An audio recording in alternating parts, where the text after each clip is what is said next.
Before we get started here, Iowa Postgame here from the Hawkeye of the Storm, recapping Iowa's win over Alabama State. I want to thank our sponsor, Iowa Smokehouse, and their awesome meat products. They're meeting your snacking needs on a daily basis, whether it's their thick and tender cuts of beef jerky, their meat sticks, or even their steak bites, ketchups, barbecue sauces, salsas, and more.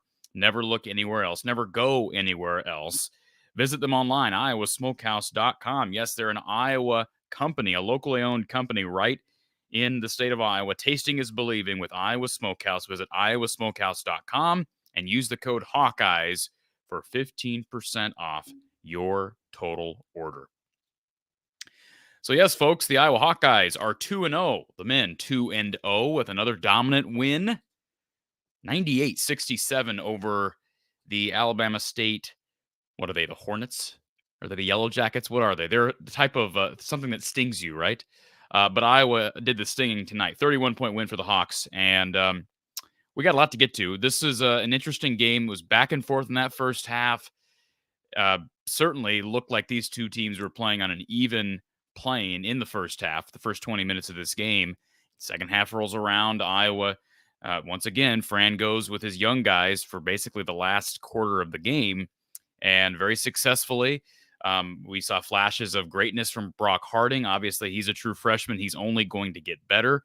I'm going to throw the stat line up at the bottom of the screen here in case you missed the game on Peacock. And yes, it was on Peacock. I know some people who are upset about that, but it is what it is. You see Patrick McCaffery with 22 points in the night to lead all scorers. Peyton Sanford had 17. Cricky, that's Ben Cricky, the Valpo transfer, with 13. Brock Harding had 5.7 assists, 2 steals, 2 turnovers, his second straight game with 7 assists. And then Tony Perkins added 12, 5, and 3. Good solid line for Tony.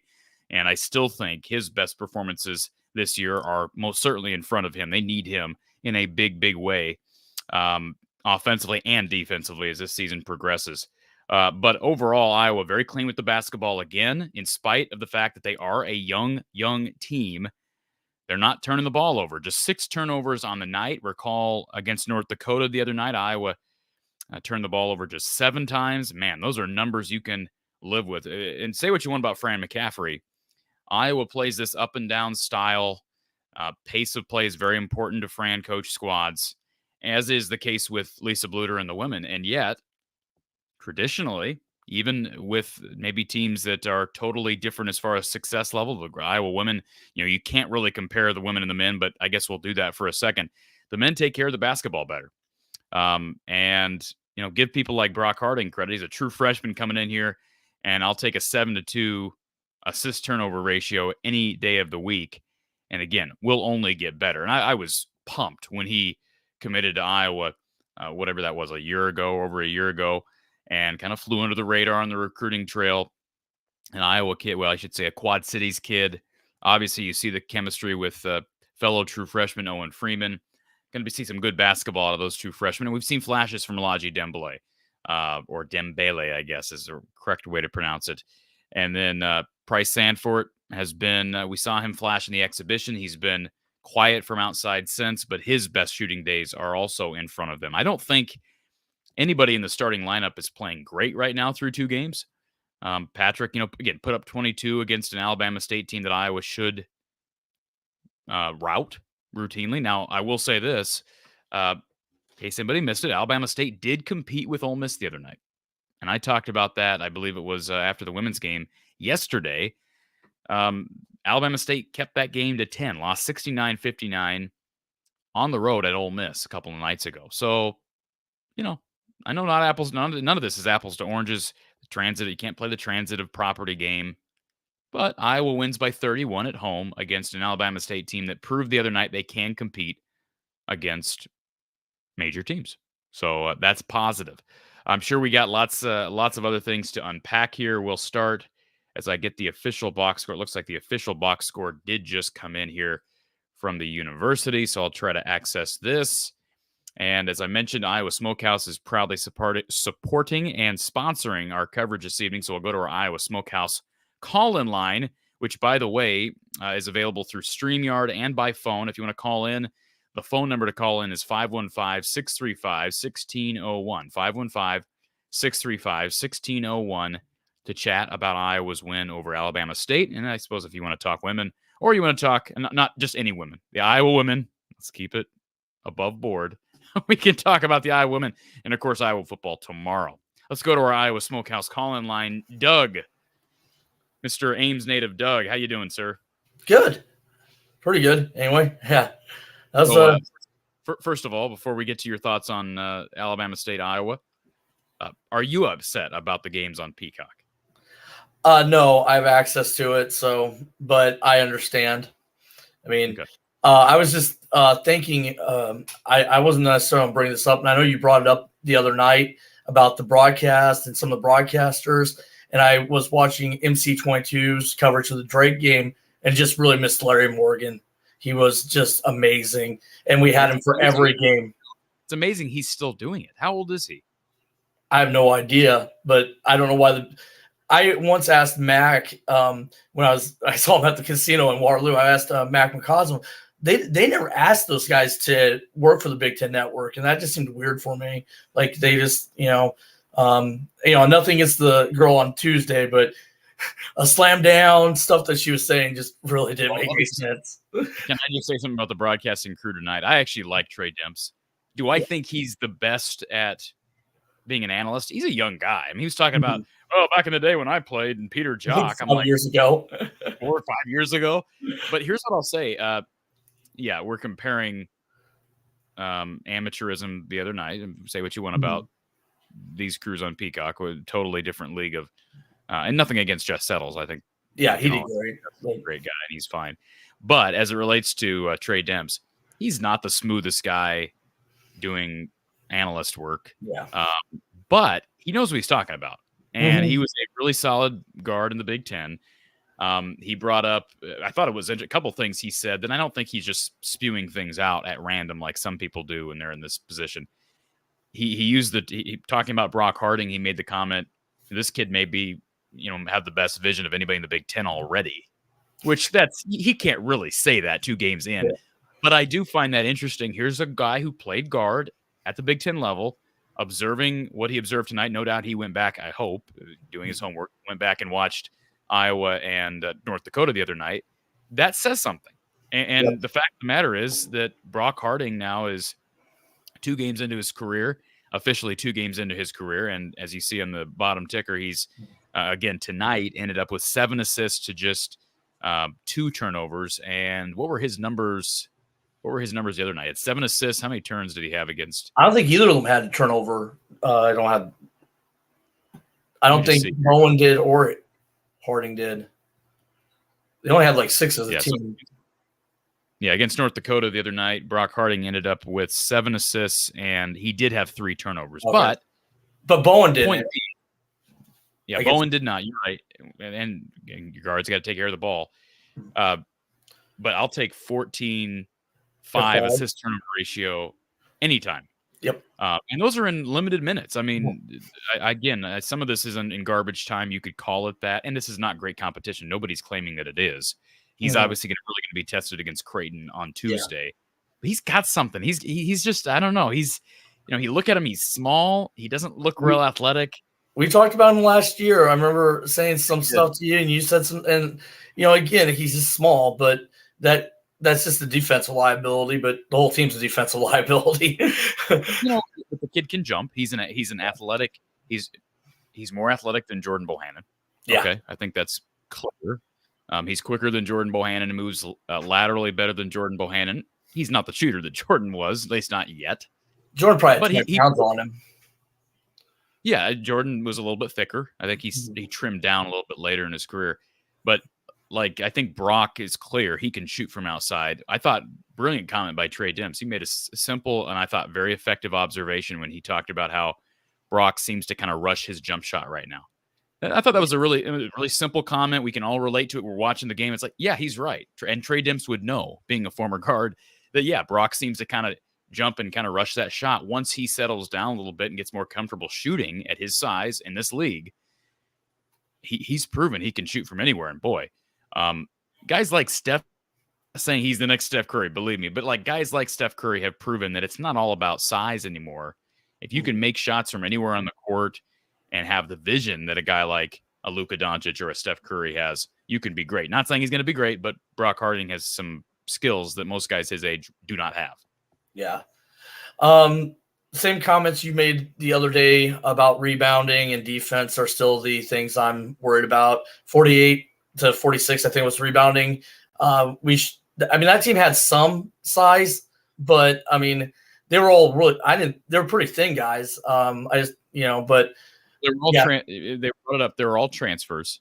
And the one 7-footer came from D2, D3. Yeah. No, 7 foot. 7 foot is 7 foot. Iowa's putting out a bunch of freshmen too, in Lodgy and Owen Freeman and Price. But you're absolutely right. They're going to have to figure out who is their go-to rebounder, because it was Philip Abracha the last few years, and they still weren't good on the glass.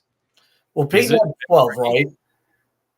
Peyton had 12, but are you going to rely on Peyton? It's just like getting 14 or 16, whatever it was, for Sydney Afalter last night. I'm not going to rely on Sydney Afalter to get that many boards on a night-to-night basis. And the great thing about Peyton is he attacks the glass aggressively.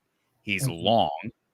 And so maybe he can be a, 7 to 8 rebound a game type of guy, but they need Cricky. He had 6 boards tonight. He's banging down low. He's just not a natural rebounder. And that's why I thought maybe we'd see minutes out of Evan Bronze. And so far we really have not. It appears he's healthy. It sounded like he was maybe banged up the other night. He's healthy. Apparently, because he came in late this evening. He's just not in the rotation, and we're not seeing any of Riley Mulvey. I don't know if he's hurt, but I had a question about that. I'd like to know if they're trying to redshirt Riley, or he was dressed the other night. I don't know. I don't think they're redshirting anybody. I would be shocked.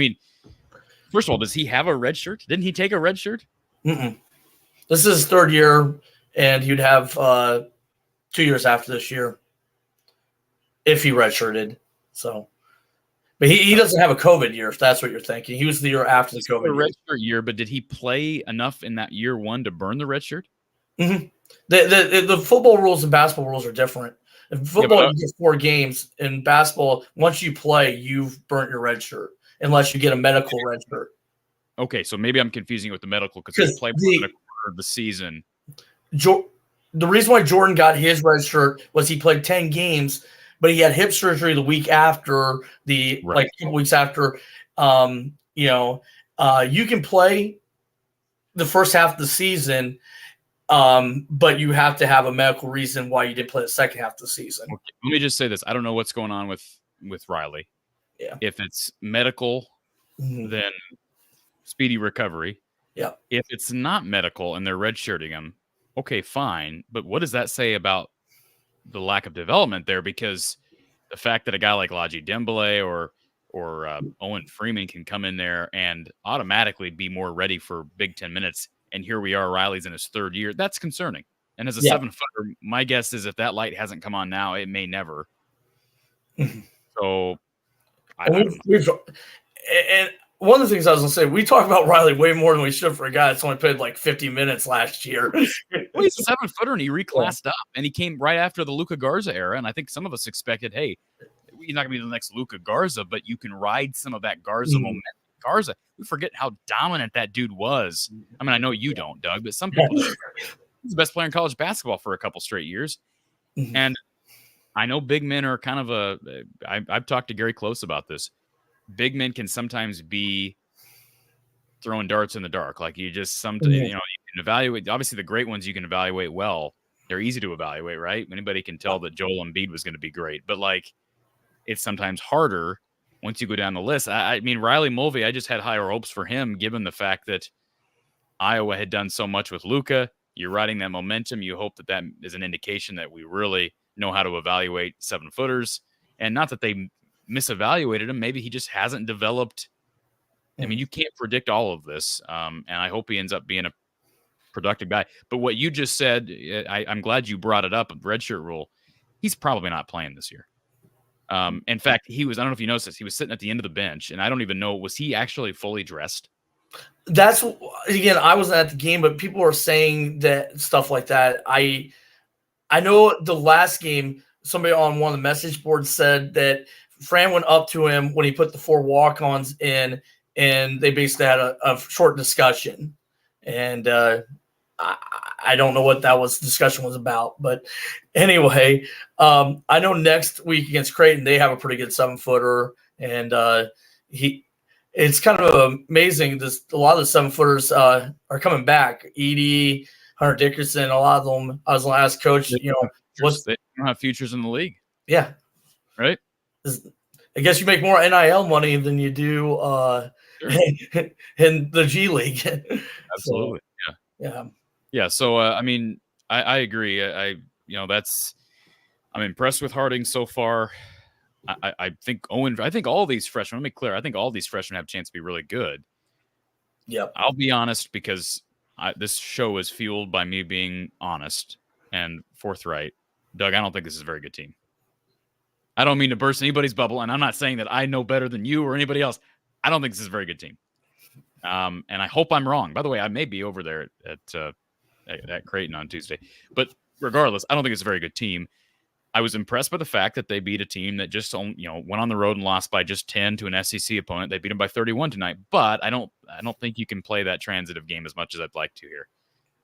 I just don't know. I still question what you said earlier. Rebounding defense is always going to be a question under Fran, especially this year on the glass, because they don't have a Garza. They don't have a guy like Philip Rebracha. They don't have a guy like Ryan Kriener who can bang down low. And, then you look down the list and it's like, okay, what did they lose? They lost a pure scorer and shooter in Chris Murray, who wasn't always maybe the most physical guy in the world, but he could stroke it from anywhere. And they lose their most physical post. You could argue the heart and soul of the team in Philip Rebracha. They replace him with a guy from Valpo who's very productive, who obviously is not afraid of physicality, but is probably below average on the glass. I don't know how much we saw him take a 3 or 2 already this year, but it doesn't appear that he's real comfortable, or they want him stretching the floor too much. And then they add a bunch of freshmen. So I don't know. I still have a lot of question marks. Well, they're predicted 9th. I believe, if they're around 10-10, they'll make the NCAA tournament. And there's very little difference from, a 15-16 win basketball team and a 20-21 win basketball team. That could be a possession here or there. And, tonight, it was 40-37. I thought this was like an Eastern Illinois game again. And then they turned it on. So this team has the ability to score, which gives them the ability to win games. And, but again, you can't get out rebounded. And especially those Big Ten teams will out rebound them by double-digit rebounds, I would believe. If you can't stop Alabama State from, getting 40-plus rebounds, it's going to be hard to stop, Illinois or Michigan State from doing that. Teams are bigger and more athletic. But I'm very optimistic. By the way, real quick, don't forget they played a North Dakota team that's probably going to finish bottom half of the Summit League. Out-rebounded them by 6. Yeah. Again, maybe we're kind of picking at loose ends here. I don't know, but that's an indication what you said, and just history tells us that. I mean, how many last 2-3 years, even with some of those bigs, Iowa has traditionally gotten dominated by teams like Illinois, Iowa State, Michigan. I mean, just get clobbered on the glass. Yep. And it's one of the most frustrating things to watch. Yeah, just somebody has to. I mean, I don't think it is Ben, but somebody, and Payton probably shouldn't be our leading rebounder. It's probably here's who it's got to be.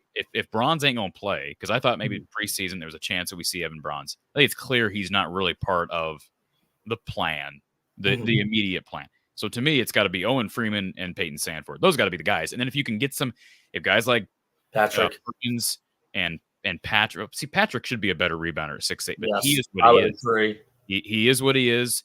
If Perkins and Bowen and Patrick can crash the glass periodically and give you, a 6 to 7 rebound a game effort on a regular basis, at least one of those guys each game, then they got a chance to at least hold serve on the glass.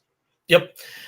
Again, I think they have a shooter's chance in Omaha, but again, if they give up threes and get out rebounded and pounded down low, and there were some drives, I just thought the effort wasn't there. There were some Alabama State. Like I said, the first half it was 40-37 at one point.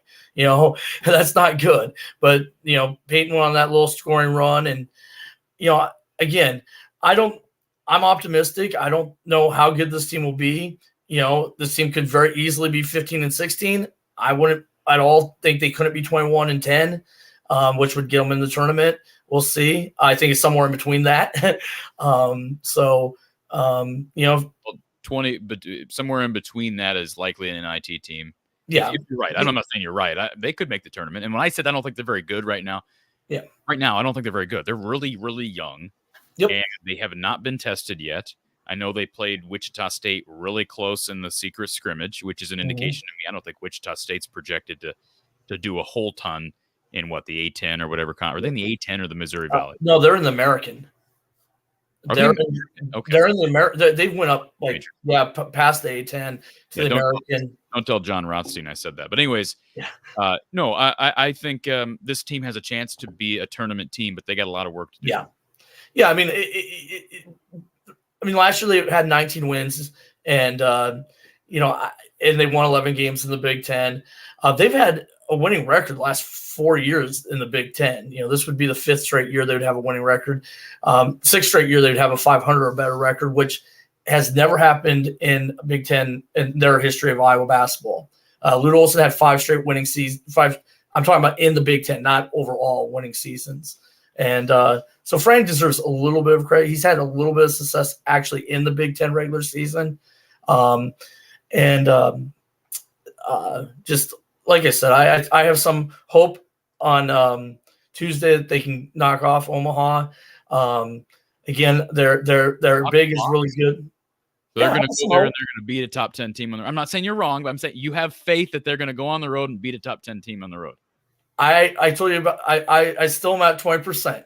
So even after you've been trying to lower it down, some people in the chat going 5% chance or 0. Like, would there ever be a game where you would say, Doug, as a homer, and you're a homer, right? Yep. Would there ever be a game where I would go on the road and say, well, they have no chance on earth? Like, you'd never see Chicago Bulls. The Bulls, that they played the Bulls? That's what you're saying? Yeah, I'd say they have no chance against the Bulls. I think, first of all, I haven't seen Creighton play yet. So sometimes these preseason rankings don't mean a whole lot. They've recruited really well under Greg. They killed Florida A&M. I mean, it was a 60-point game, I think, against Florida A&M. So and I believe the last, and Iowa does play that Florida A&M team. Yep. I do believe, right. Is the last time, I'm trying to think, the last time Iowa played Creighton, wasn't that also at the Well? Yes. And they got, yes. And they got killed. I was at that game. It was a McDermott game, I think. I mean, Dougie McDermott was playing that game. Yeah, I think he went off against White and those guys or something. By the way, Doug, Circle Herc says he thinks he saw you at Walmart the other day. Okay. Well, is that possible? It's possible. I'm in Walmart probably about 6 or 7 times a week. I go there a lot with my personal job. I help out some people and take them quite a bit. I'm curious which Walmart, though, is there's 2 in town. So, yeah. The ball is in Circle Herc's court. So, anyways, anything else? Again, no, just like I said, I hope some people have some optimism for this team, both to be a postseason team and have some optimism that they can maybe knock off Creighton. I'm not saying they will. I'm just saying they have a shooter's chance. If Peyton goes off or, something happens. Hey, if But imagine if Peyton and Price go like that's what this. yeah. When you have teams that have really good 3-point shooters, you have a chance to beat anybody. Just like if you have a team that has a really good defense, you got a chance to beat anybody. And that's why I question this team because we don't yet know. First of all, I don't think they have a defense that's good enough to beat anybody. No. But do they have shooters? Do they? That's a big. We don't know. They may with Price and Peyton, and we really haven't seen Josh Dix. I think he's a better shooter than he's shown so He needs to far. shoot more. Josh needs to shoot I agree. more. Yeah. When he's got the ball in his hands, he's playing the point, and I'd like to get him off the ball more. Honestly, I saw the comment earlier in the chat. I do think Brock Harding will be pushing for Bowen's job, and that should be really that is okay, but that should be really good confidence and competition, really healthy competition, and pushing both of those guys. That's what Desante Bowen needs. Yep. Well, I know you have other people, maybe not as many as football, but yeah, I have some hope against Rutgers tomorrow too. We'll see how this is the first game since they announced Brian wasn't the coordinator anymore, right? No, that they knew that at Northwestern. Okay. Yeah. All right. Second game. Well, again, weeks are starting to blur by. So, hey, listen. At least they rallied and scored 7 for Brian. So they'll at least score 7 more this week. Well, what is worse? The Iowa, our Iowa basketball defense is not worse than the Iowa football offense. You obviously have to say that. Iowa football offense is worse than anything I've seen. Yes. Well, have a good night. Thank you to everyone that's on the chat. Hopefully for a win on both Saturday and I don't know when the women play and Tuesday. So Sunday. The women play Sunday. You and I on Sunday. That should be a good game. That's at the McLeod Center. It is. That'll be packed. So yeah, thank you guys. All right, thank you, Doug. All right, let's go back to our Iowa Smokehouse call-in line. James, welcome, James. How you doing? Doing good, man. How are you? I'm good. First off, about the rebounding situation. Obviously, I'm gonna go to the girls here for a second. That was something I was saying in one of your chats one time, and people were like, "Oh, I think." Well, I was like, "There's a reason they were trying to get bigs in the transfer portal, right? For the girls side, right? There's a reason they were trying to get bigs in the transfer because I think they knew they didn't have the people they can as much trust in the rebounding, if that makes sense. Like, there's a reason they were trying to get big in the transfer portal because they knew that they couldn't trust them as well as they could maybe getting a big in the transfer portal. Well, they didn't, right? Yeah, but that's something I was saying. Where like, there's a reason they went there. Like, obviously, I don't know if the coaching staff feels as comfortable either because there's a reason they went to the transfer portal to try to get somebody. If that makes sense. So let me ask you this, James, and I'm not saying you're defending the coaches, but you're absolutely right. I think Fran's not dumb, neither is Lisa. Rebounding could be a struggle for each of these teams. I think the difference with the women is Hannah Stolke.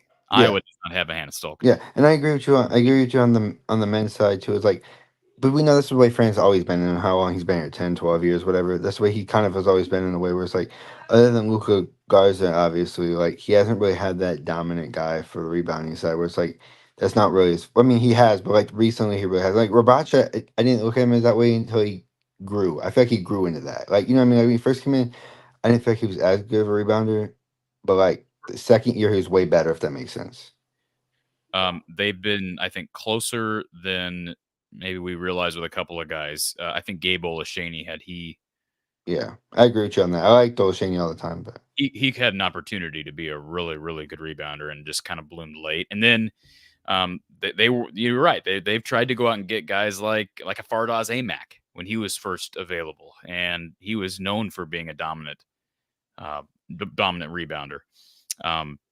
Jordan Miner is another guy who's more of a defender, but those guys who can go up and not only defend but consistently crash the glass. Whether you're talking guys who are playing in the front court or the back court, they just don't have. Like, when's the last time Iowa's had a real aggressive attacking defensive rebounding guard? And I know Iowa wants to get it back and up and down. I mean, that's just not Fran's style to send guards at the glass a lot. But like, I don't even know, Anthony. I don't Clemens, remember. Yeah, probably.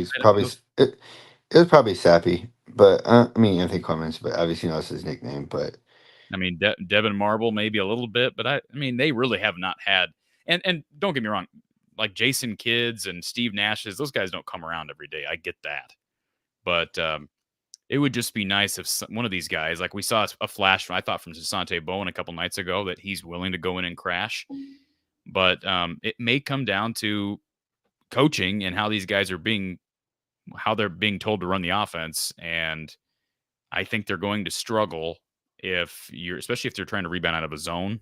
And I don't, do they have the man-to-man quickness and speed and defensive talent and acumen to be able to stay? I feel like your man-to-man. I don't know.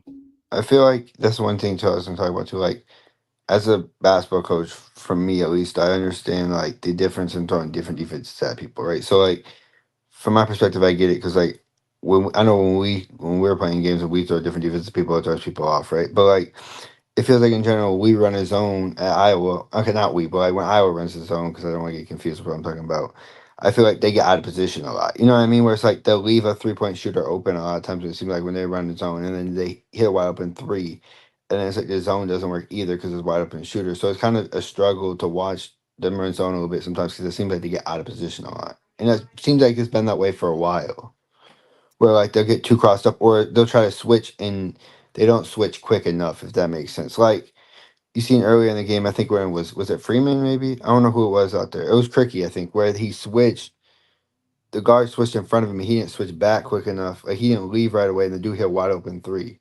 And I was like, yeah, well, he's gonna hit that because he's wide open. Like you got to understand, if you're gonna run zone two, there's concepts of the zone where you have to switch right away. You have to know where you're switching or not. It just seems like they don't know what they're doing on that perspective. Here's what I'll say too, and first of all, I think the easy way to explain everything you just said and everything we talk about every year, James, is traditionally under Fran McCaffery, defense is not really. Yeah, I get that, but there's simple. That's kind of a simple fix in retrospect of like you should be able to know how to switch or when to switch on the zone. Like you know what I'm saying? Like even as a D1 player, you should know to switch quicker and not leave somebody wide open from three. Real quick, want to make sure we get this in. Circle Herc says he saw Tony, or excuse me, not Tony. Tony's in the queue.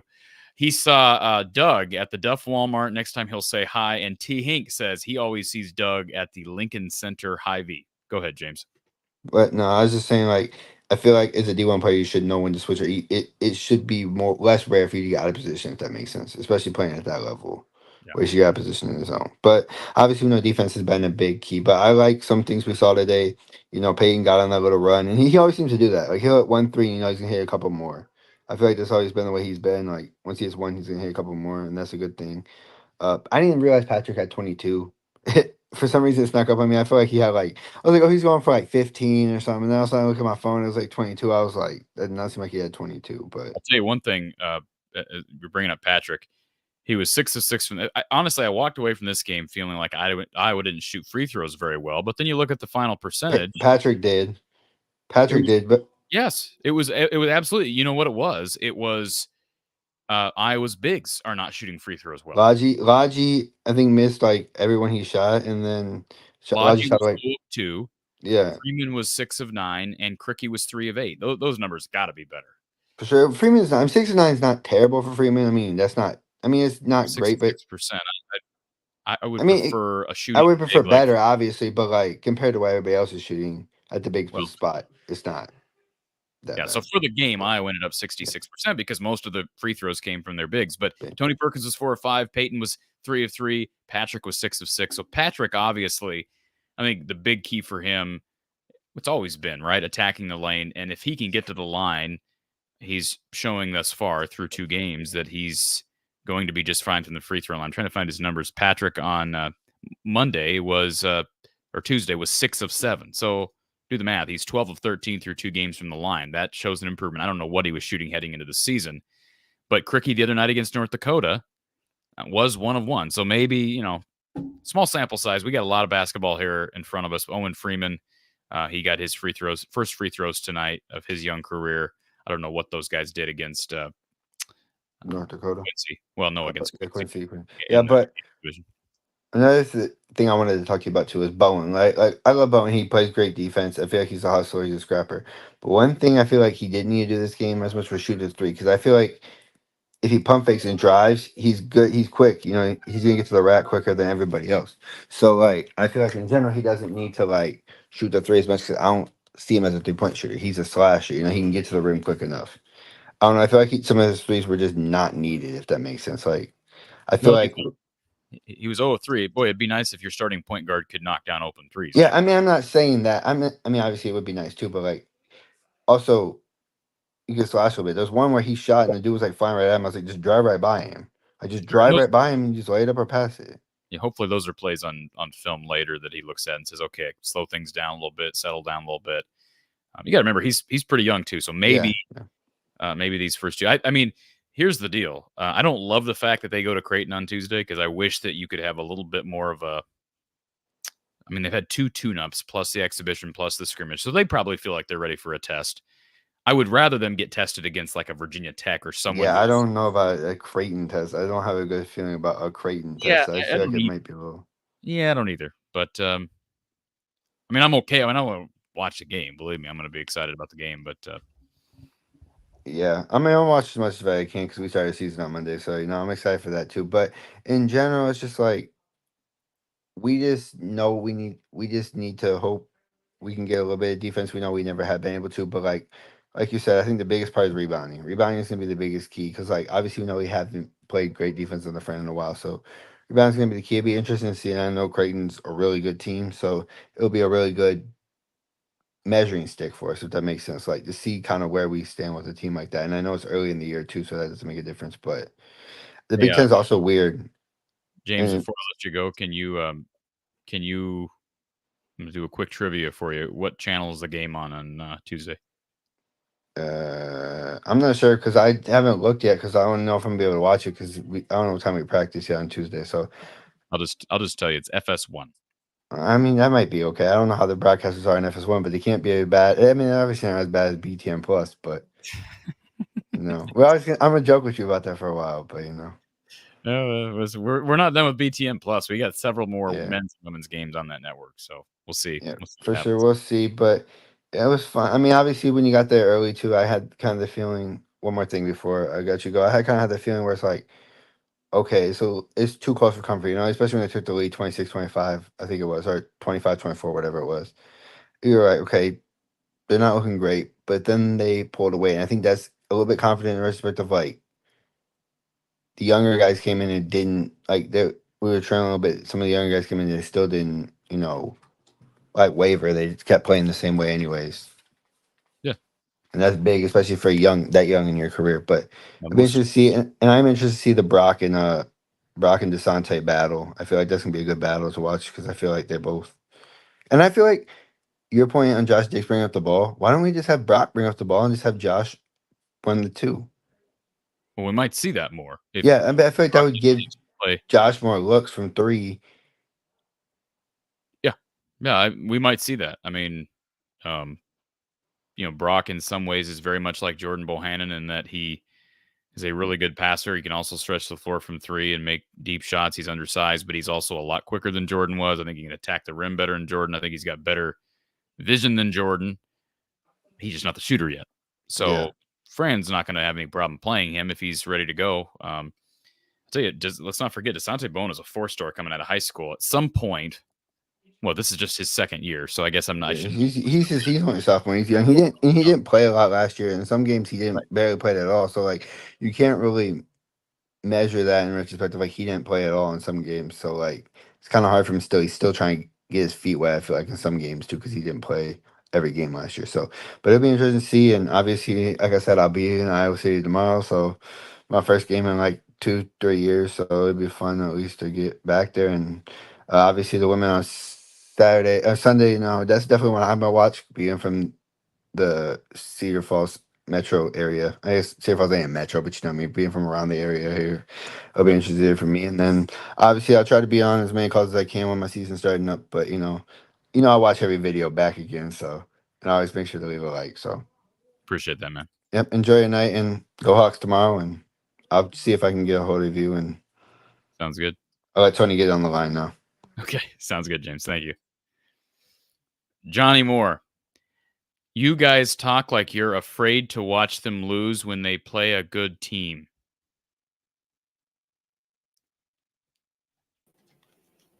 Translate, Tony.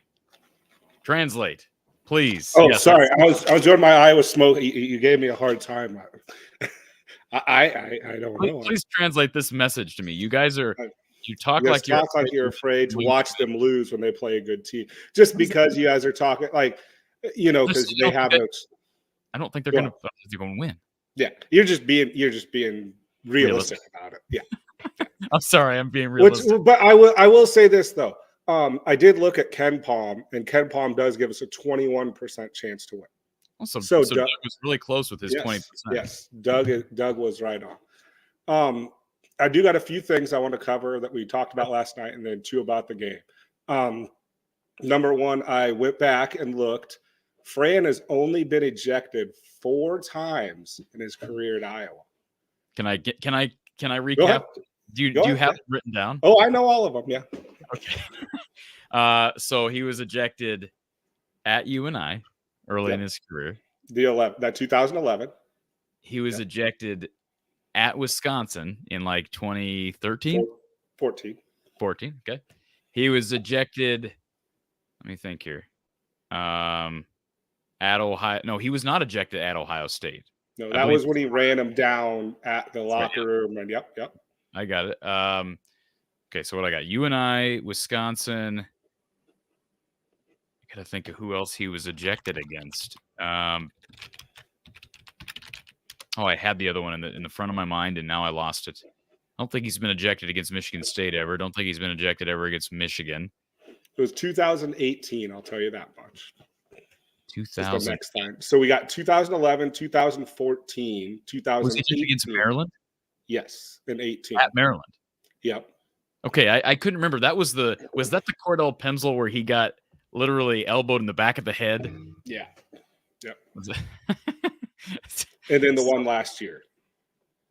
And which one was it last year? I think that was Northwestern, where we got blown up by like 20 or something like that. Okay, and he got tossed. Okay. Yeah. And those are the only 4 times he's been tossed. He's been close. He's been close. He's been close. Now I will say, I kind of a side story. So I do a side job. I do like Lyft and Uber, and Kelly Pfeiffer is the name of that referee. Okay. They saw me decked out in my Iowa stuff. I was giving rides. They're like, okay, so you've got to apologize to us for your man Fran staring down our little boy Kelly, because he's from like South Dakota and stuff like that. Kelly was in the car. No, he was friends. He's one of the guys who was the rider was a basketball official and officiated South Dakota high school state championships with him. So okay.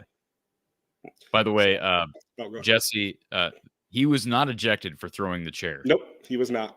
And by the way, he didn't really throw the chair. Let me make this very clear. He lifted the chair up and kind of set it down rather abruptly. I mean, Bobby Knight threw the chair. Okay. Yeah. There's a difference between Fran and Bob. Now, I'm not saying that Fran didn't look like a lunatic when he did what he did. He did. He absolutely looked like a lunatic when he did it. By the way, I appreciate you wearing the from the Hawkeye, the Storm gear. Is that a Garza? Is that a Garza jersey? You got white. It's how hard it is to find an Iowa white jersey.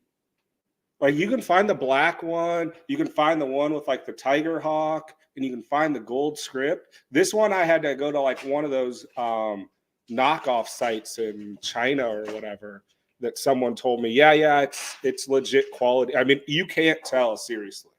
But it's so hard to find a white Iowa jersey. Yeah.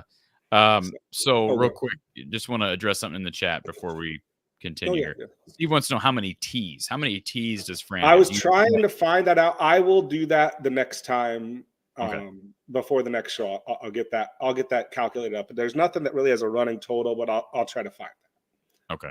Yeah. So the other thing I wanted to talk to you about was we were discussing Iowa's NCAA tournament record. And we were saying 500 in the first round. They're 4-3 in the first round. We just remember the last 2 losses. I never said there were 5. Hold on. You did say there were 500 in the first. We were talking about last night. I said they were close to 500.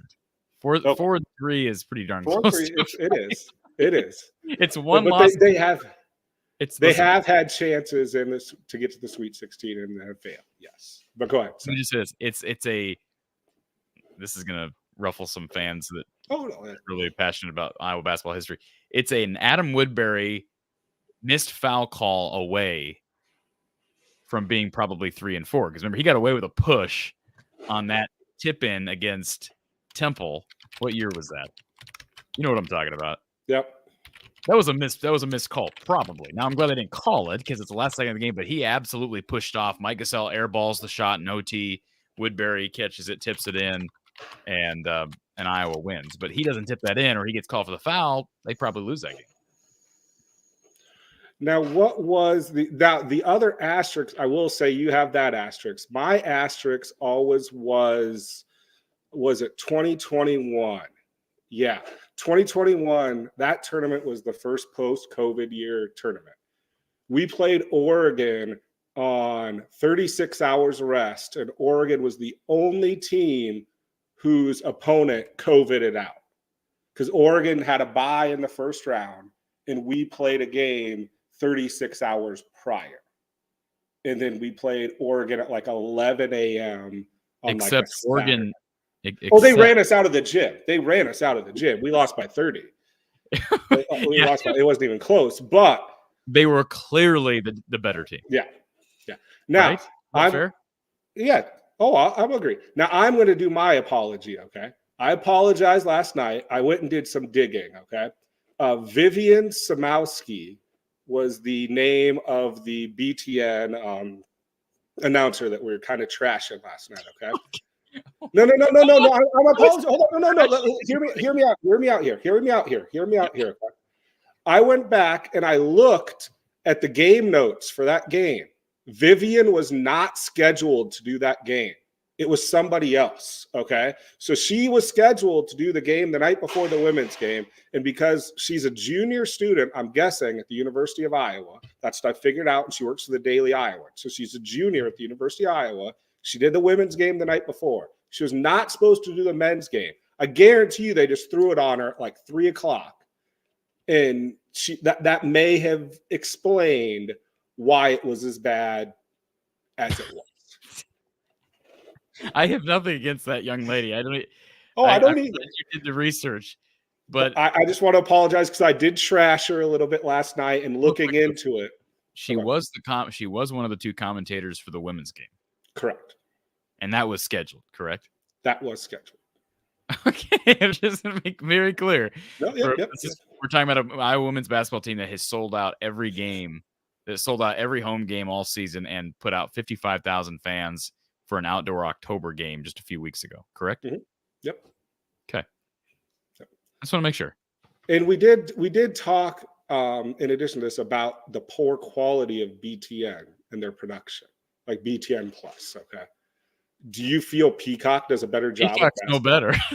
Well, I guess what I'll say is they actually had a halftime show and they did a cut in. And I was going to make that. I'm glad you brought that up, Tony, because as I was watching the game tonight, I'm thinking this is like a mix between a regular broadcast and a BTN Plus broadcast. Mm-hmm. Like for some reason, we can't get decent cameras in the arena for BTN Plus and Peacock games. Why are the cameras junk? Oh, it's all.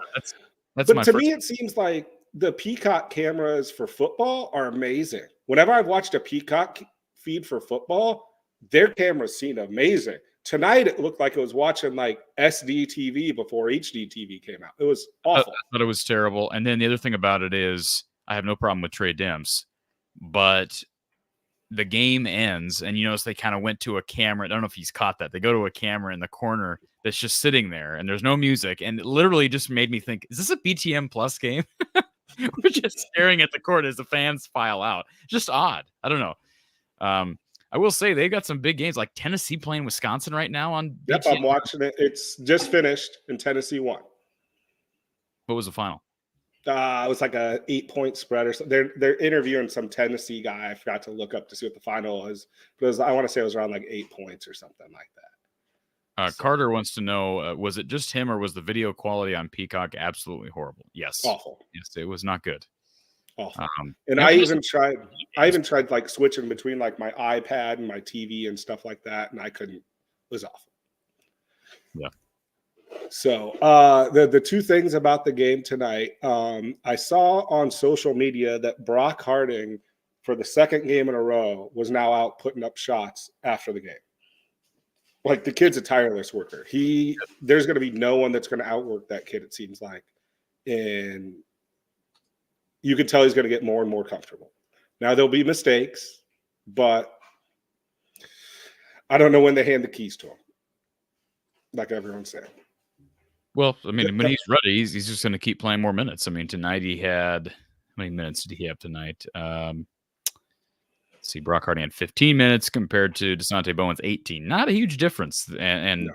you know, DeSante's a year older and was a higher rated recruit. That doesn't matter. Fran's going to play the guy who he thinks is best. And I mean, the vision that he has demonstrated is pretty darn impressive. Now, I don't know how much that translates once you get to tougher competition.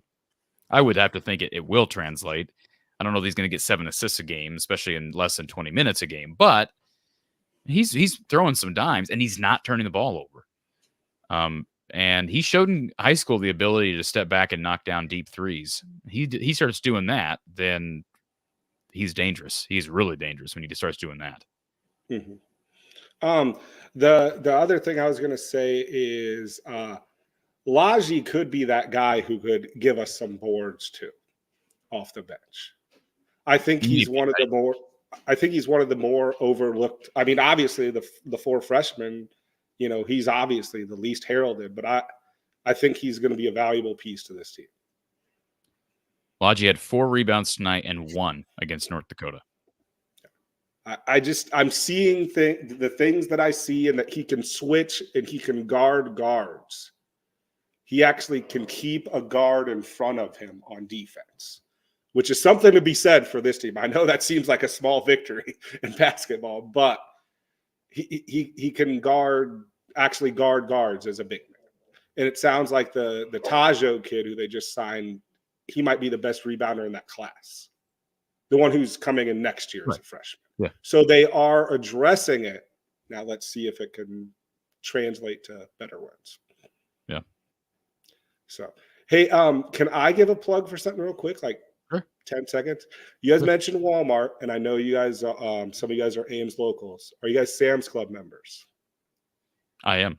I'm okay. Sam's. I'm comfortable saying that. Yes. Okay. That's who my wife works for. She runs the Sam's Club up here in Sioux Falls she's worked for him for 17 years. So as patrons of this show, hopefully people can support them as well. Because I saw the Walmart was mentioned. So that's why.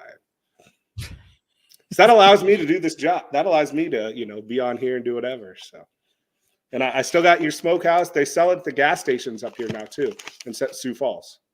They sell the smokehouse stuff up here too. So expanding the reach. I saw today they reached 50 states. They sell their stuff in 50 states. So best in the business, Tony. Yeah, best out there. And how about this? Ryan says Maryland just fell to Davidson. Yep. Just tonight, I'm assuming. Yep, this is tonight. Also, Louisville's rock bottom. I forget who they lost last year. But no, go ahead. Rutgers lost to Princeton the other night, correct?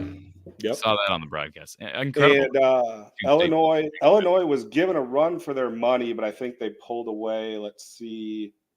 Illinois won by 11 against Oakland, but that game was tight for most of that game as well. And Northwestern pulled away and only won by 5 against Dayton. Well, these are all home. Yeah, but I mean, that's respected. Mid-major. The Big Ten hasn't looked great. We'll just say. Nope, you're right. It's not good. So, and I'm sure if Darrell calls, he can speak more to that Louisville stuff. But yeah, everything I'm seeing is it's even worse than last year. They might not win a game. Worse than Cal. Yeah. Okay. Well, great program. A lot of history at Louisville, but yeah. And Kenny Payne, right, is the coach there, I think. Is it Payne? Yeah. Okay. Yeah. Okay. Tony, thanks for your time. Yep. We'll probably talk to you tomorrow. Okay, sounds good. Thanks. All right, let's go back to well, first of all, let's get to Esther in the chat. Hello, Esther. Good to see you. I'm doing well. Thank you for asking.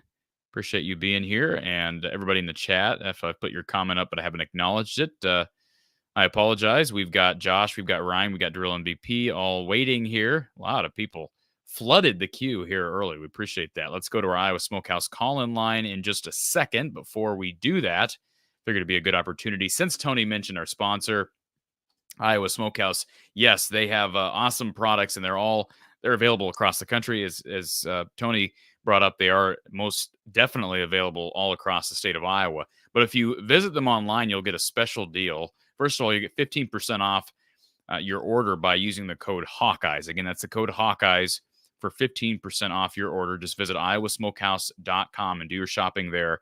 You'll also get free shipping on orders of $50 or more. So I know Tony and I think Ryan does the same thing. Load up on Iowa Smokehouse and be ready for a long winter ahead.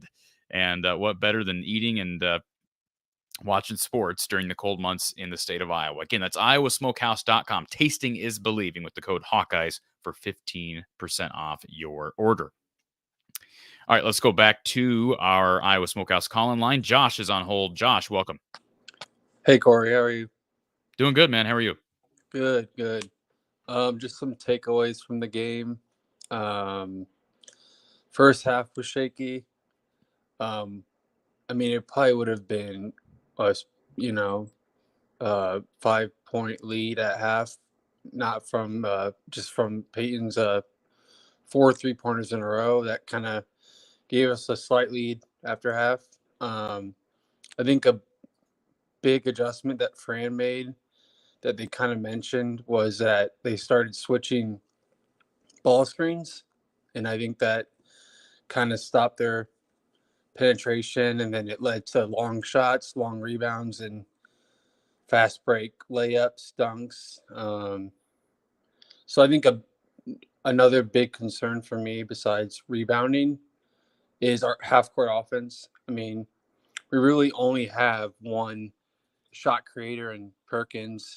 I mean, Sanford, it's more of a catch and shoot, and McCaffery, I wouldn't really call him a shot creator, but I wouldn't call Tony Perkins a shot creator, frankly. I think what you just said is fair. I don't know who. I mean, DeSante Bowen is obviously athletic enough and comfortable enough driving the basketball, but we've not seen him do that consistently. And you're right about Peyton. I don't know that Brock has got a chance, even though he's undersized, to be a guy who you can rely on, especially in the half court or late in the shot clock. But who the ball is going to go to late in the half court set is going to be interesting to see how that plays out. I think what you just said is fair, and I mentioned this to Gary Close during our season preview show. I think transition offense will be as important as it's ever been under Fran this year because they have the alpha. Mm-hmm. Yeah, that was another question. I'm like, who's going to be the guy that we go to when we need a shot? I mean, one thing I like about Perkins is when he gets to his spot in the mid-range, he's pretty good. But then again, we get into the Big Ten, we can't just go to Cricky because he's a smaller dude, and there's a lot of good Big Ten bigs, and I'm nervous about that. So, well, you should be. Yeah, I mean, there are a lot of good Big Ten bigs. Now, the good news is Hunter Dickinson moved on to the Big 12.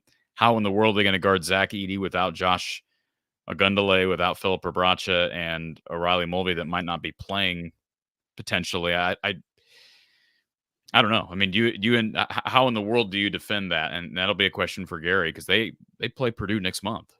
Yeah. Another thing, I really want to see Mulvey play. I actually had a class with him last year. He's a great guy, and I'm just surprised Freeman was able to jump him right away. I think he's a great guy too, and I've had him on the show before, but he has not. When he's been in the game the last 2 years, this is year 3. Am I correct? Year 3. Yeah.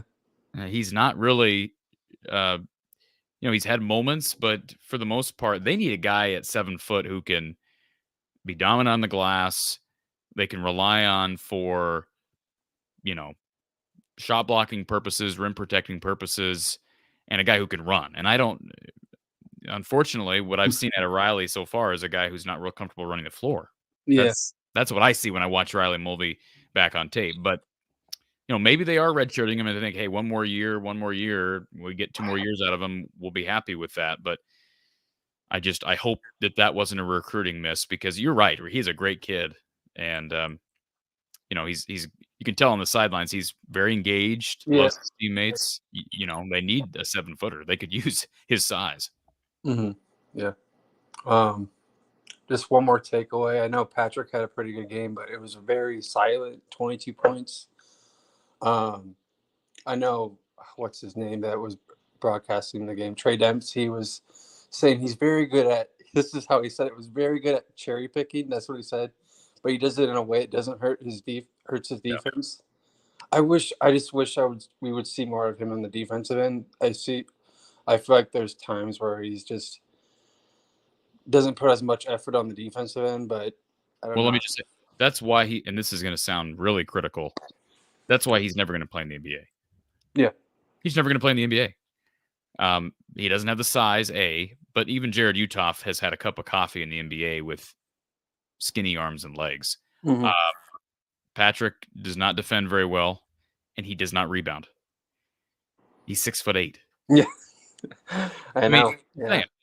Nothing against him. Like Peyton Sandfort, he's a 6'8" 3-point shooter from Hawkeye. He got, let's see, on the night, Peyton had, how many rebounds did he have? We talked about it earlier. He had 12 rebounds. 12, yeah. That's, I don't know. I don't know what it is, why Patrick struggles on the glass, or is it a lack of, I don't know if it's a lack of effort, if it's just lack of physicality. I have no idea. I know he's had some health issues. It's just like, I'm waiting for that next step, because he was such a good high school player. And I just remember Connor coming in, like, I had no belief in like him excelling, and the way he progressed through the program. Like, I want to see that out of Patrick, but I don't know. Just different players. Yeah.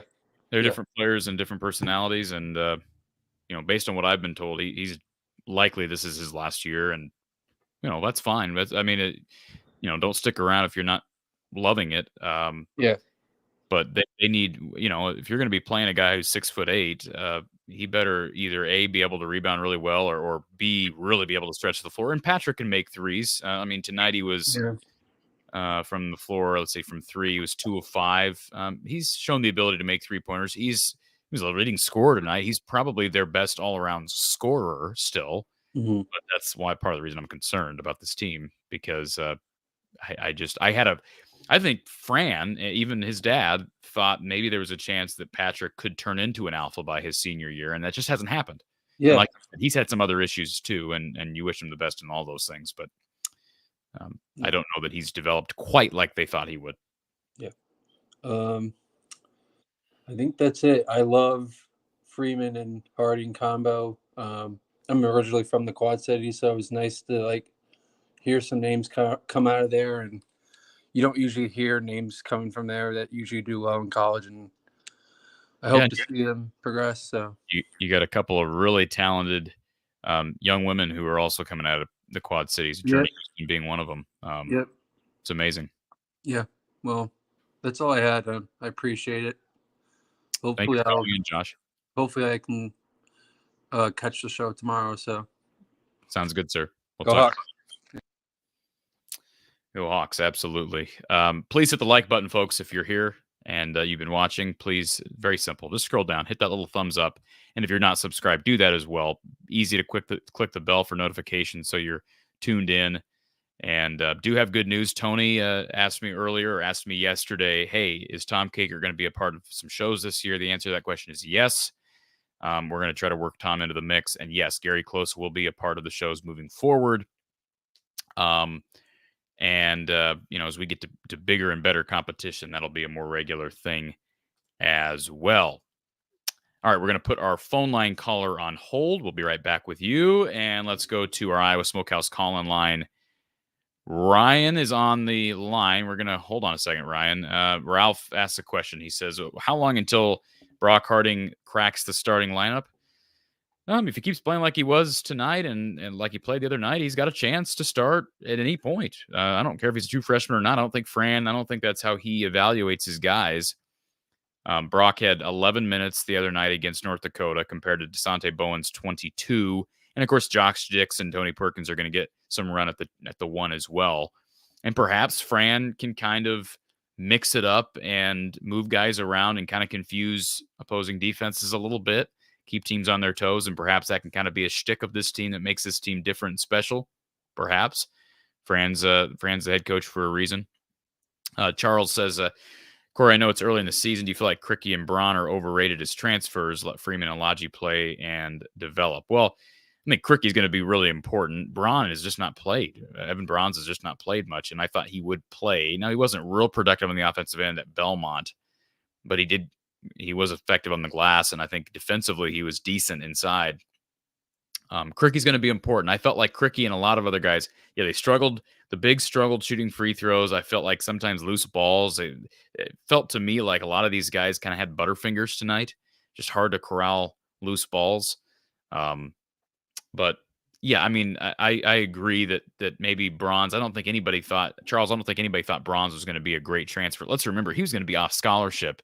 They weren't able to land somebody, an extra player in this class, the transfer portal class, and so he was able to get a scholarship. But yeah, I mean, he's not playing right now, which is disappointing.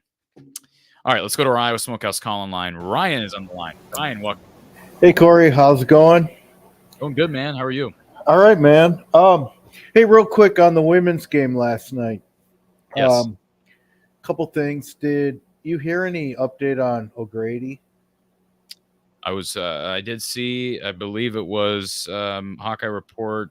Let's see. It wasn't Tom. I believe it was his guy, Kyle Huseman, tweeted out that she was not hurt. AJ Edgar is hurt.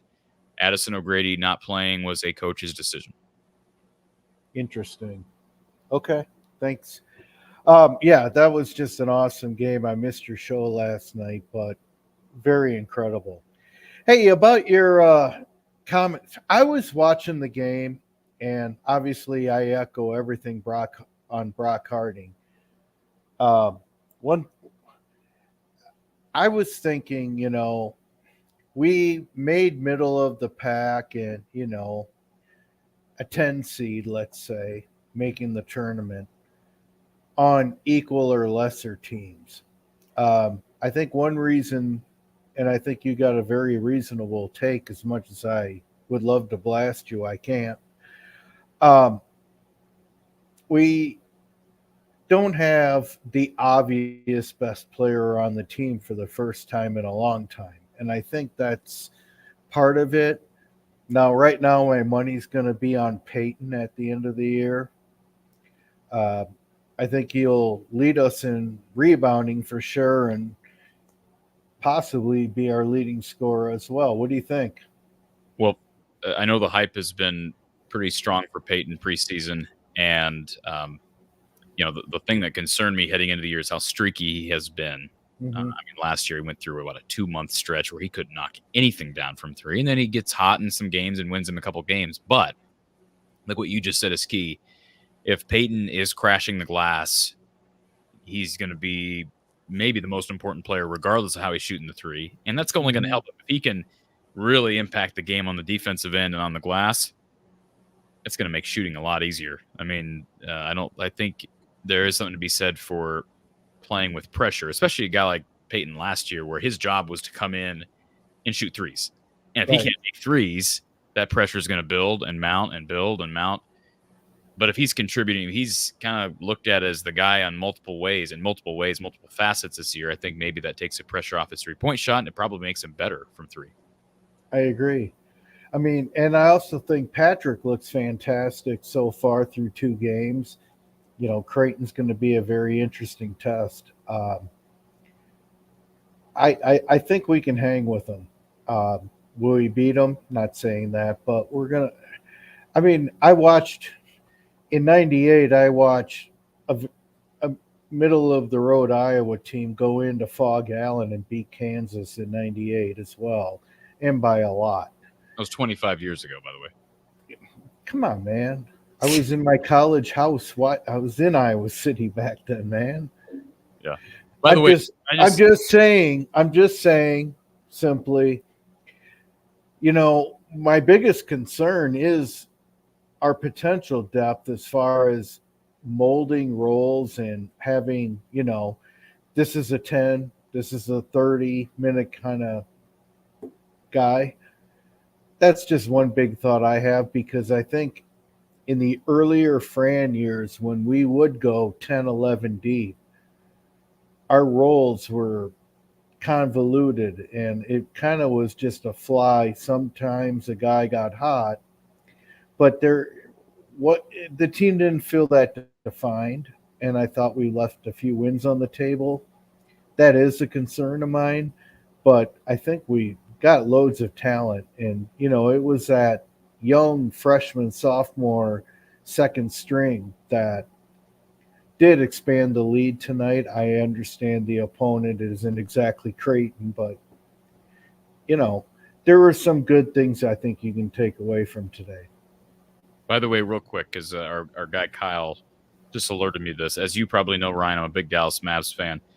Mm-hmm. Listen to this stat line from Luka Doncic tonight, and they beat the Clippers 144-126. Luka went off for 44 points, 6 rebounds, 6 assists, 4 of 4 from the free throw line, 6 of 9 from 3. Listen to this: 32 minutes played, 17 of 21 from the field. Pretty good. 40. 17 of 20. Didn't Caitlin get 44 at 8 and 6? So she just edged them out. I mean, if you're in Caitlin's world, man or woman, you're okay. Caitlin, you're right about Caitlin getting 44. It took her 31 shots to get there. It took Luka Doncic 21 shots to get there. No. But anyways, that's beside the point. She would have had 14 assists as well if there weren't so many blown layups. That's true. I mean, she took over like Jordan, They Jordan, needed her last night. Yeah, there wasn't much else offensively going.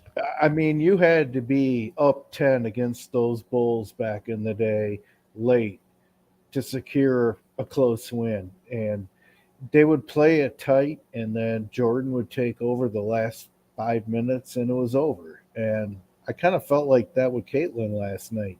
She does have that Jordan-esque edge that you can just put the whole team on your shoulders and you're going to have a good chance. I'm going to tell you another thing. I'm not necessarily convinced that the LSU game was our last chance. That was a hell of a team to be in the game, to win it all. To win the national title? Is that what you're saying? Well, to get to the game and have a chance. You're not convinced that LSU... No, that LSU game last year was our last chance to win a national championship. I can see us definitely getting there next year. That was a hell of a team we just beat. And yeah, I mean, LSU, they're going to be fine. Obviously, they'll probably be right there, but they're vulnerable. They showed that. Yeah, we'll see how long that takes. I mean, it's going to take some time for them to click and the chemistry and camaraderie. They got a lot of talent, but hey, did you gave your prediction for the Rutgers game tomorrow, right? I have not. I'll actually be coming out with that here. Well, it got leaked to me that you're picking Iowa 35-24. Is that true? Who's my inside source? Who's your inside source on that? I don't know. I was asking whoever it is must have been drinking a lot. I got something like 14-10.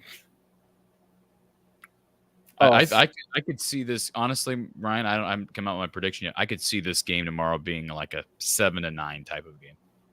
I mean, heck, they just beat. It reminds me of Illinois last year, except it was 9-6. Well, I'm sorry, 6-9. They lost 6-9. Right. Terrible. Well, anyway, go Hawks tomorrow. Okay.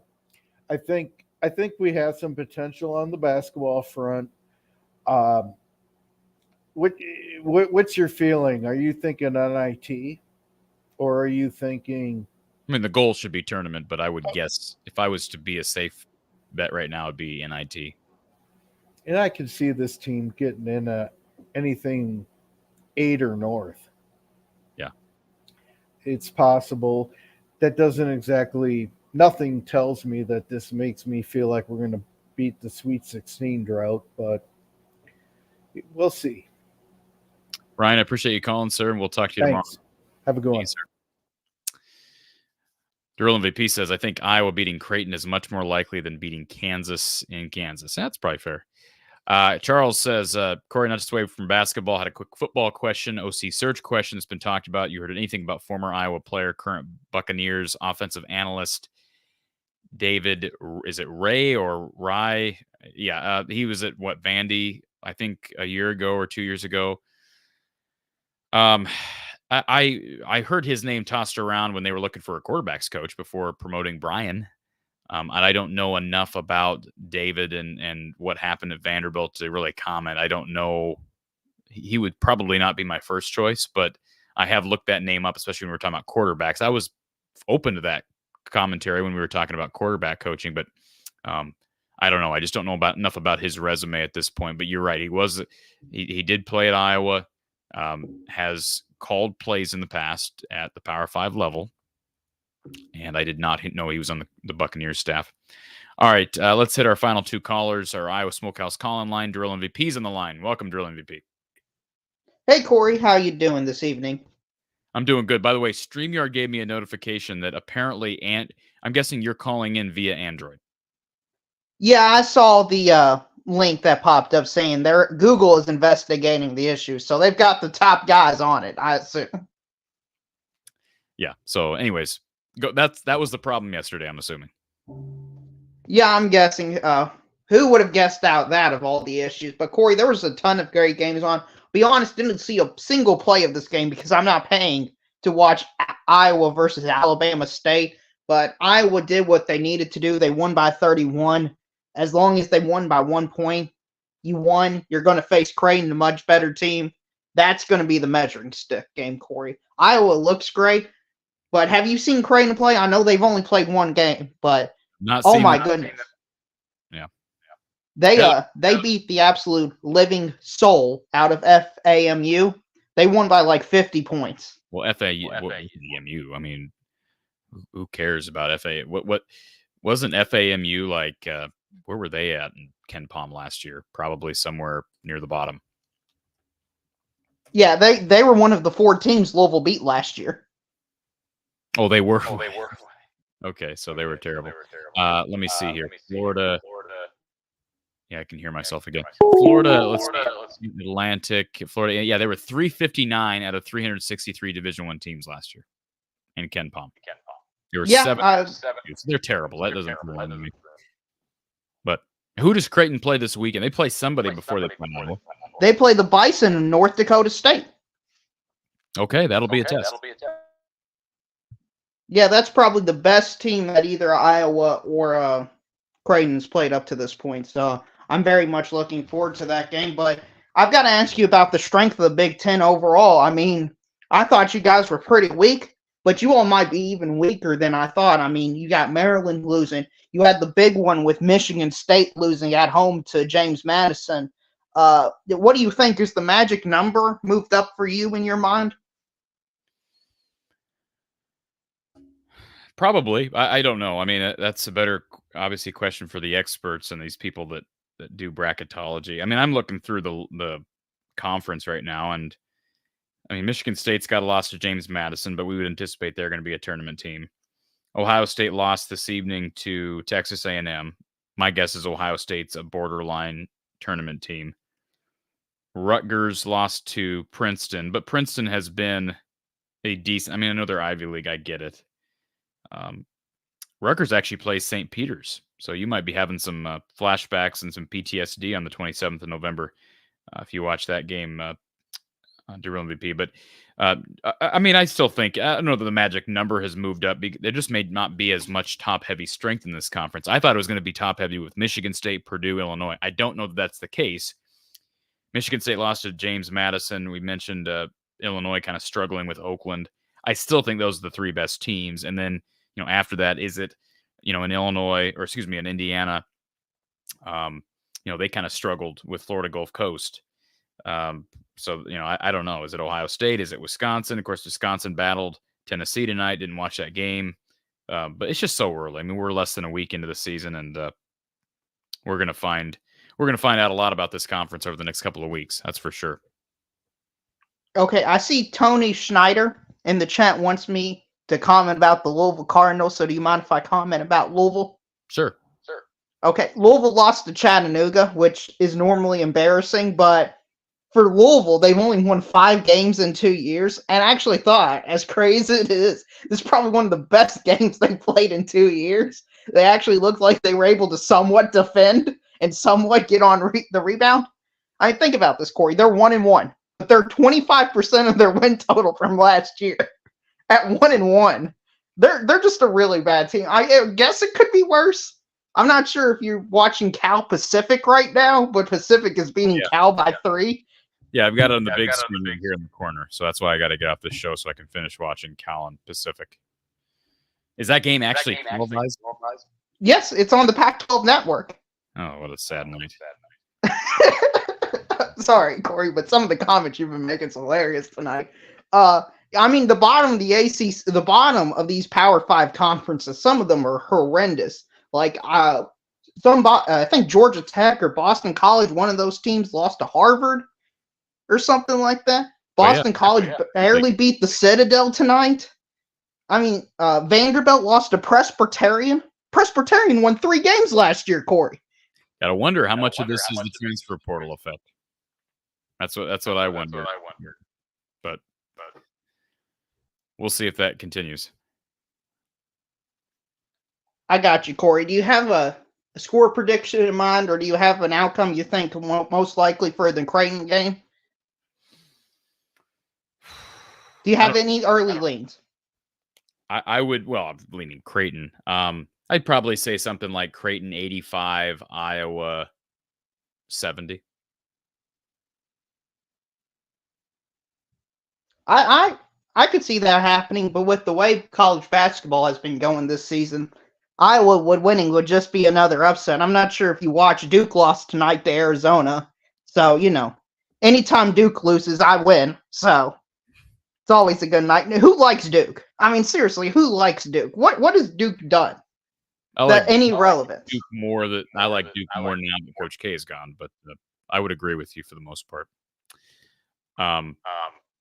Iowa beats Creighton on the road on Tuesday. The hype train's going to be real. I mean, I hope that happens, but I just, if somehow they pull off a shocker on the road, I mean, I will be shocked. I mean, I will be really, really surprised. And Tony called in earlier, and I know Doug said it earlier too, like, hey, they got a fighting chance. Sure, they got a fighting chance, but like, I will be really, really surprised if they somehow go on the road and win. I don't have much confidence in that game. Well, I'm pulling up their schedule right now. I believe that's one of Iowa's only, major non-conference games. They'll probably be undefeated all the way up till Purdue on December 4th. Well, they play Oklahoma down in San Diego, and then they'll probably play USC in that tournament. So I don't know about undefeated. And also Iowa State. I think Iowa State's probably one of the weaker Big 12 teams. I understand every team in the Big 12 is like a top 50 team at worst, but they're one of the weaker ones. Oklahoma, same thing.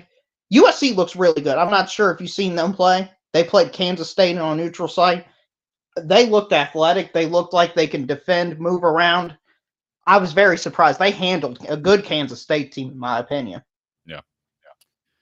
No, it's going to be a fun non-conference season for both the men and the women, and starts Tuesday. Well, I mean, it started last night for the women, but Tuesday for the men. Yeah, it's nice. Creighton is ranked number 8 in the country right now, and Iowa women just beat the number 8 ranked women's team last night. So you're saying there's some symmetry there because they're ranked both number 8?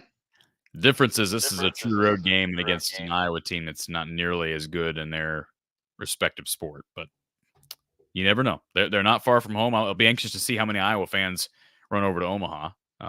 It's about a 2-hour drive from Ames. So a lot of Iowa fans in Western Iowa, so I'll be anxious to see. Yeah, to me, I mean, I think it's unlikely, but this wouldn't be like one of the 5 biggest upsets of the year or anything like this. I think there's a good 15 to 20% chance this upset happens, Corey. I mean, it's college basketball. You get a few balls that go your way. You get a few calls that go your way. That's mainly the difference. Or you have Patrick McCaffery. He scored 22 points tonight. If he continues his hot streak, that's sometimes all it takes. Yeah, you're right. Hopefully inspired some confidence in you, Corey. That way, I know people like seeing you upset, so I'm trying to put you up as high as a pedestal as possible to go on an epic rant. People like to see me upset. Wow, that's too bad. You know how YouTube works, Corey. You know how it works. You've been on here long enough to know. Remember when Iowa lost to Eastern Illinois and you got like 100+ viewers from a live stream you were doing? You think they wanted to hear about football recruiting, or they thought you wanted to hear your analysis on Eastern Illinois? Well, let's hope we don't have a repeat of that. I don't think that's going to happen, but that's just my point. Anyway, great night of basketball. Good talking to you, Corey. Good luck Tuesday. Thank you, sir. Josh in the chat, who's going to be the first coach to leave, Lisa or Fran? I would almost guarantee that's Fran, but you never know. All right, final score. Let's recap this thing real quick, folks. We've been on for about an hour and a half. Appreciate everybody who's supported the show up till now. Couple of notes before we head out. The Hawkeyes finished with 4 players in double figures. And let's see, Iowa's now had at least 4 players land in double digits in both games this season. So Monday or Tuesday against North Dakota and tonight against Alabama State. Patrick scored a team high 22 points. He was 7 of 12 from the field. It's his 6th career 20-point game. Patrick scored 8 of his first 12 and 10 of the first 16 points over the first 7.5 minutes. Junior Peyton Sandfort tallied his first career double-double, 17 points, a career-high 12 rebounds. He was 5 of 13 from the field, 4 of 10 from three-point range. Sandfort scored 12 points with 3 three-pointers and a 4-point play in a span of 1:51 in the first half, turning a 35-32 lead into a 10-point advantage at 47-37. He has made 4 or more three-pointers 7 times now in his career, in his very young career. The Hawkeyes finished with a season-high 27 assists on 33 field goals, 82%. Iowa has now 50 assists in 2 games. Asante Bowen had 5 assists, Brock Harding 7. They combined for 12. Harding now has 14 assists in just 25 minutes of action this season. Iowa committed 6 turnovers against the Hornets, 0 in the second half. That's impressive given the youth they had on the floor in that second half. Team has 13 turnovers in 2 games. Hawkeyes had a 27-11 advantage in fast break points against Alabama State. They have a 54-14 advantage in that category in their first 2 games against mid-major foes. And the Hawkeyes are now 147-29 under head coach Fran McCaffery when they score 80 points or more. You would think it'd be a little bit better than that, but traditionally the Iowa defense does give up some points, but still an impressive number. Iowa will now face Creighton on Tuesday. Late night game on FS1, folks. 9 p.m. Central Time, the Hawks and the Blue Jays over in Omaha.